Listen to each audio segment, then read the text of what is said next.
Hi, this is Tom Malloy. Okay, continuing on the amateur versus pro series. This one is about the DP, the director of photography, or the DOP. That's usually Canada and Europe and everywhere else besides the US is DOP. We say DP in the US. Now, this one seems obvious why you wouldn't want amateur versus pro, but there's a couple nuances here.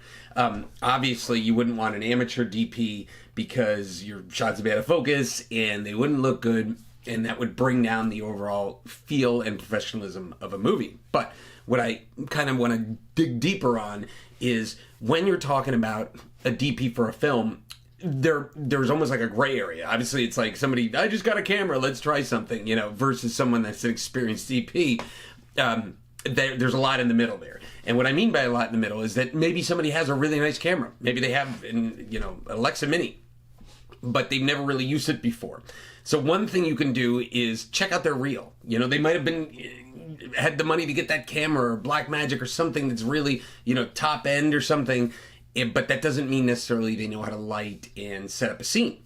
So check that out. I remember at one point we had a guy for a TV series we were putting together, had a really high-end camera, TV-type camera, but he wasn't, I don't exactly know how he got it. I think he had access to some gear, but he wasn't a great DP. And so all the shots were like, the framing was off. Like we were over here in there and there was all this space over here. And so he literally had to zoom in, and thank God it was high enough res that we could do that. But he didn't know the setup and just kind of lit through as many lights as he could in a spot instead of lighting and trying to make it look good. So one thing I say is check out the reel of the DP. If they have it, if they're potentially going to do your film, it's like, okay, what does the reel look like? And then another thing, once you look at the reel, are the shots, everybody's DP reel that's at high-end DP is going to look incredible, but, if you're doing a romantic comedy and the person just has these crazy action shots, it's like, well, can they do that? Can they sit there and just put the camera there? Because that's something that bothers me sometimes. A lot of times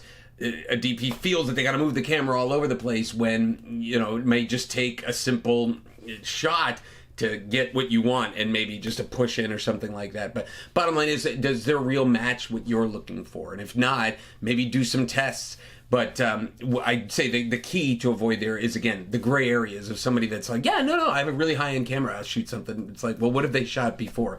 And again, stay away from the amateur DP. That's a huge mistake. The professionals will know how to make it work. I've worked with some great people that I just thought were incredible artists. Now, one other thing you have to look into, too, is temperament.